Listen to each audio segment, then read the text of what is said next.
Hello students, how are you all? I hope all of you are fine and safe at home.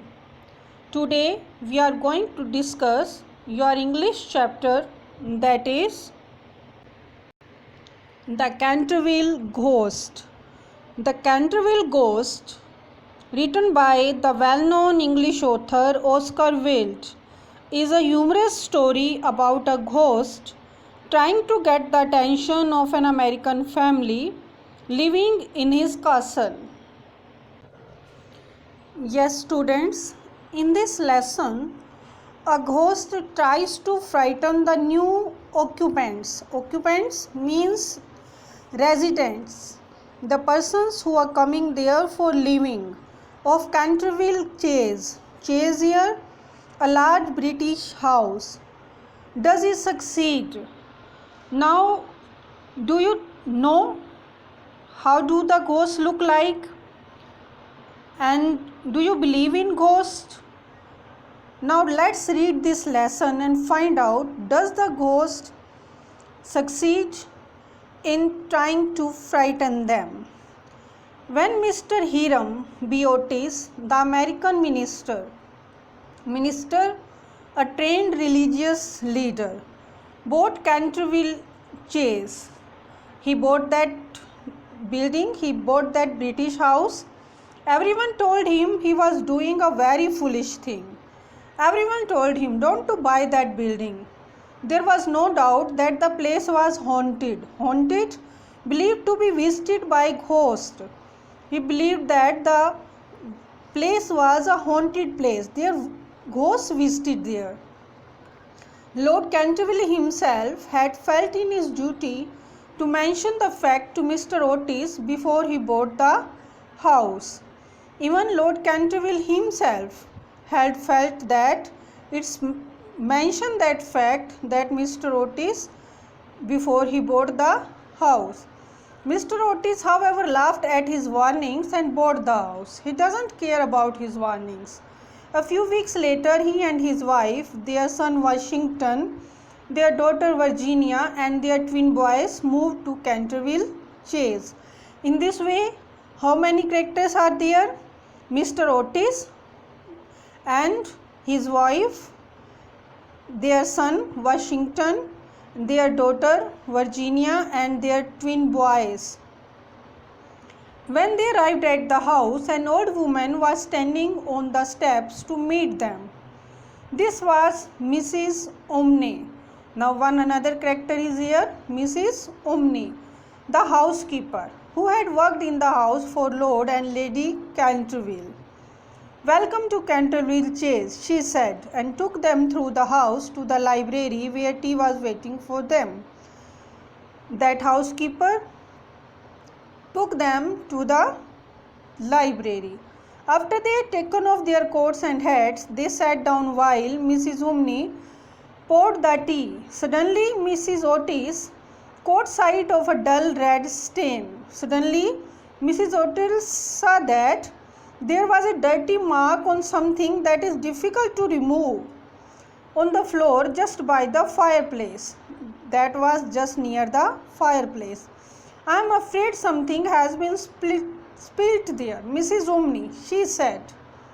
She said to Mrs. Omni, I think something has been spilled here.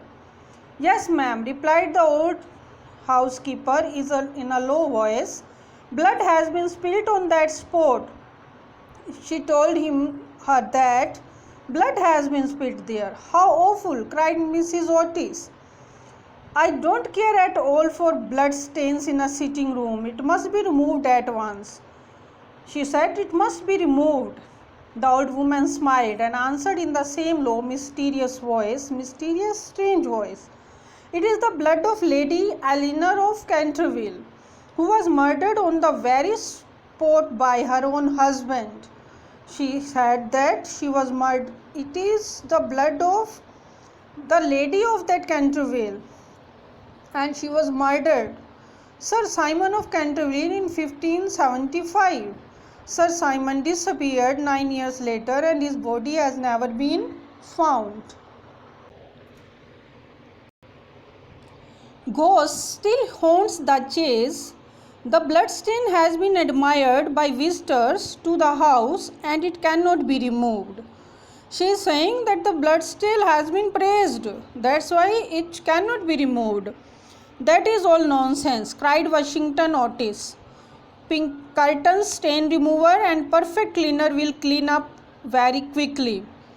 He said that it will be removed with that cleaner. Before the housekeeper could interfere, he had fallen on his knees and was rubbing the floor with a small stick. Before the housekeeper interfered, he started removing that with a stick. In a few minutes, the blood stain had disappeared. I knew Pinkertons would do it, he cried as he looked round at his admiring family. But as soon as he said these words, a terrible flash of lightning lit up the room. A fearful crash of thunder made them all jump to their feet, and Mrs. Omni fainted.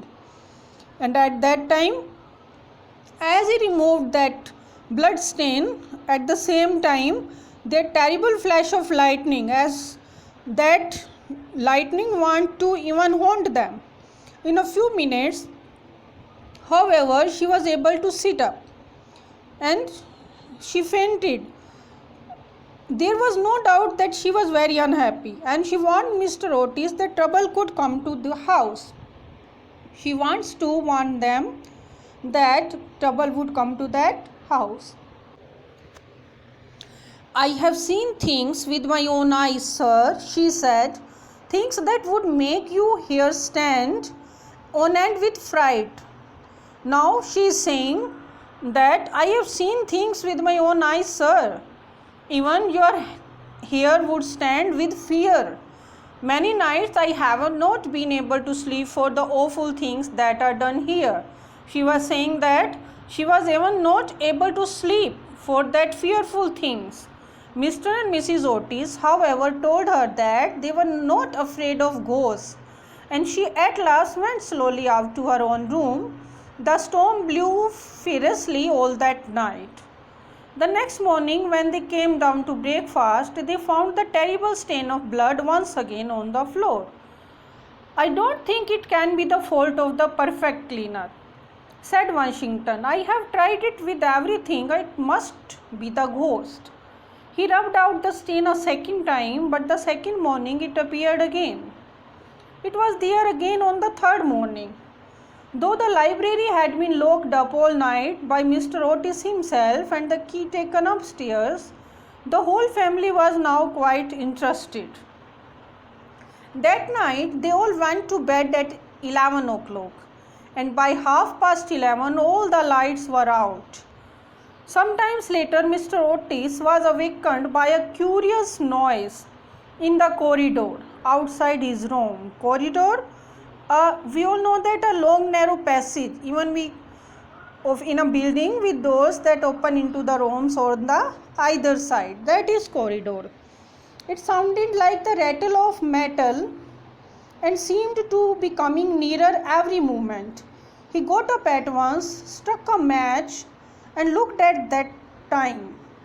It was exactly 1 o'clock. The strange noise still continued, and with it he heard the sound of footsteps. With that noise he also heard the sound of footsteps. He put on his shoes, took a small bottle out of his case and opened the door. Right in front of him he saw in the pale moonlight a terrible old man. And now he saw a terrible old man there. His eyes were as red as burning fire. Long grey hair fell over his shoulders. His clothes were old-fashioned, dirty and ragged, old and torn.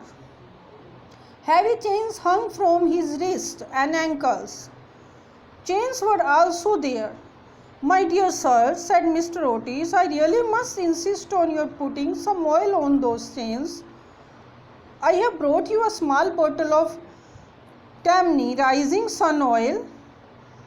I shall leave it here for you by the bedroom candles and will be happy to bring you some more if you need it. He laid the bottle down on a table and closing his door went back to bed. For a moment the Canterville ghost stood quite still.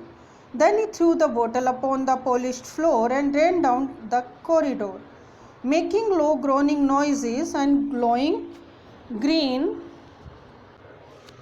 in the darkness. Just as he reached the top of the great oak staircase, a door opened. Two little children dressed in white appeared, and a pillow flew past his head. There was no time to be lost, so he disappeared through the wall, and the house became quite quiet. On reaching a small secret room, here two words are quiet here. First one quiet is the same, just as quiet, and second is quiet, silent. On reaching a small secret room, he leaned against a moonbeam. Moonbeam, a stream of light from the moon, to get his breath back. Never in all his 300 years of haunting had anyone been so rude to him. He thought of the Duchess. Duchess, a woman of high rank, the wife of a duke, whom he had frightened badly as she stood before her mirror in her lace and diamonds. He thought of the 4 housemaids who had screamed when he had smiled at them through the curtains of one of the spare bedrooms. Then there was the man whose candle he had blown out as he was on his way from the library, and who had been ill ever since. And now, after all this, some awful Americans had come and had offered him the Rising Sun oil, and had thrown pillows at his head. It was too awful. Besides, no ghost in history had ever been treated in this manner. In this way, as the twins even throw that pillows at the ghost, and the person offered him the oil, the author manages to make a ghost story a humorous and not a scary one. In this way, he is able to make it a humorous story. Yes, students, all of you will listen this video and even watch and read the lesson carefully 2 or 3 times for making this lesson clear. Thank you and have a nice day.